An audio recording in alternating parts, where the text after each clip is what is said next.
we're back in the storage room, which still isn't air conditioned, and it's still definitely very Florida outside. But I'm happy to see you, except that I can't see you. To be seen by you? That's narcissistic.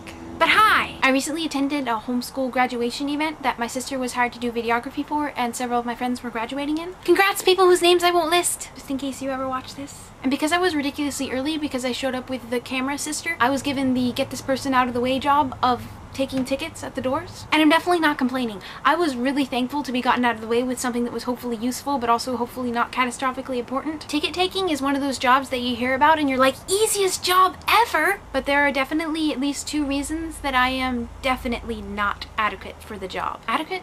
Is that the word I'm looking for? Sufficient? Fit? Whatever, I'm homeschooled. First of all, as you can probably guess, I am not the most bold or forceful person. If a confused elderly couple walks through that door with adorable small children and no tickets, I am not remotely confident in my ability to step forth and grab them by the shoulders and be like, hey, where are your tickets? Who do you think you are? None of you can attend this ceremony without tickets. I mean, I hope that wasn't what they expected from me anyway, but suffice to say there was probably more than one elderly person who slipped by without being attacked or stared down. The second reason is that I am also just a bit of a compulsive thinker. To give you an example, when a waiter comes by with a pitcher and asks if I want a refill, I'm like, yes, thank you.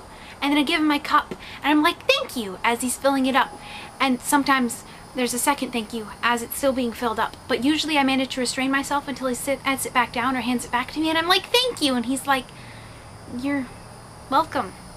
I mean, 3 or 4 thank yous isn't too bad, right? Except that I might occasionally also do this for other people's refills. I will also thank you for virtually anything. It's frighteningly possible that there is not a single person I have met in real life that I haven't thanked at least once. So here I am, standing by the doors, being handed an endless stream of pieces of paper, and awkwardly saying thank you for each and every one. And then this woman comes up and asks me where she can find the ladies' room. And I tell her right there down that side hallway, thank you.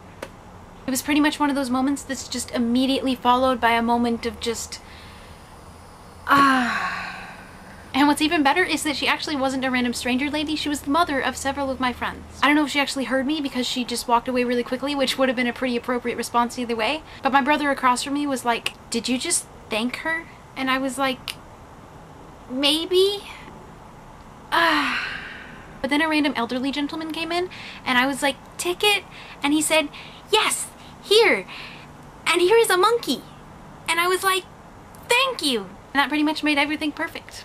I definitely want to be the kind of old person who draws animals on rocks and gives them to random strangers. We can also all be thankful that I wasn't given the job of restroom attendant. Thank you for using this church building's lovely bathroom. We are grateful for this opportunity to offer you such a convenience. Thank you. I feel like that could practically be a random game in the comments or a random Twitter hashtag. Jobs Hannah shouldn't have. So that was pretty much my dose of awkwardness for that hour. Was there an internal organ in that story? Kidneys. Bye! You can't get in here without tickets. Curtains! Light!